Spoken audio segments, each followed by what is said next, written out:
There is an unspoken agreement running through much of contemporary culture that anxiety, quiet shame, and low grade emotional heaviness are the proper medium of connection. Calm is often read as coldness, confidence can be felt as arrogance, simple presence is sometimes experienced as a subtle violation.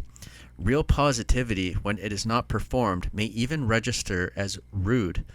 Within this atmosphere, many have come to believe that feeling anxious in the presence of others is evidence of sensitivity. More often, it is simply the leakage of unresolved tension, misnamed as care. Genuine perception does not require the constant broadcast of fear. It is possible to see clearly and remain steady. Anxiety is not empathy. It is frequently the refusal to inhabit a cleaner state. Anger is granted an even higher rank. It is treated almost as a final authority. When someone becomes angry, the surrounding field often yields as if the emotion itself confers legitimacy. Yet chronic anger is rarely strength. It is the discharge of long accumulation, the overflow of self-deception and repression that have been feeding darker currents in the lower reaches of the mind. The ego, built on unexamined lies, takes offense and erupts in defensive rage, attempting to intimidate.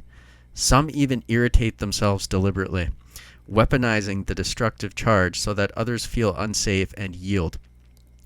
What looks like power is usually the shadow of dishonesty directed outward because it has never been faced inwardly.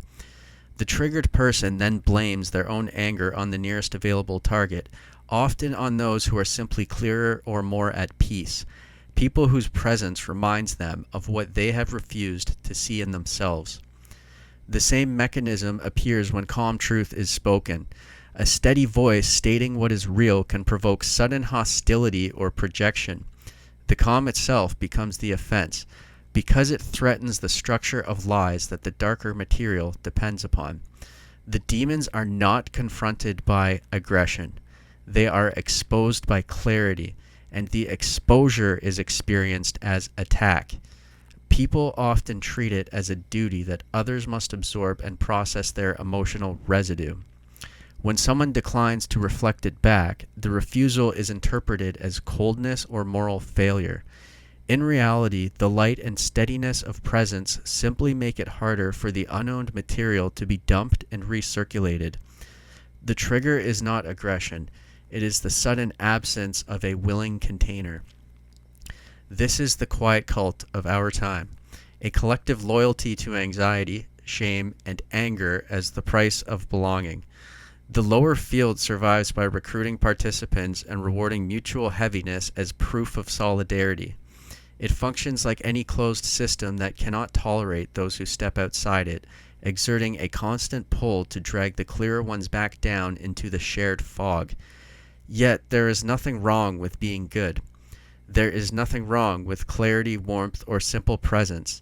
Refusing to feed the lower currents is not a failure of respect. It is the natural movement of a spirit that has begun to prefer the truth.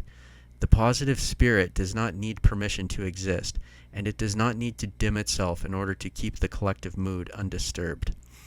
Those who choose to leave the fog discover that the air is cleaner than they were taught to expect.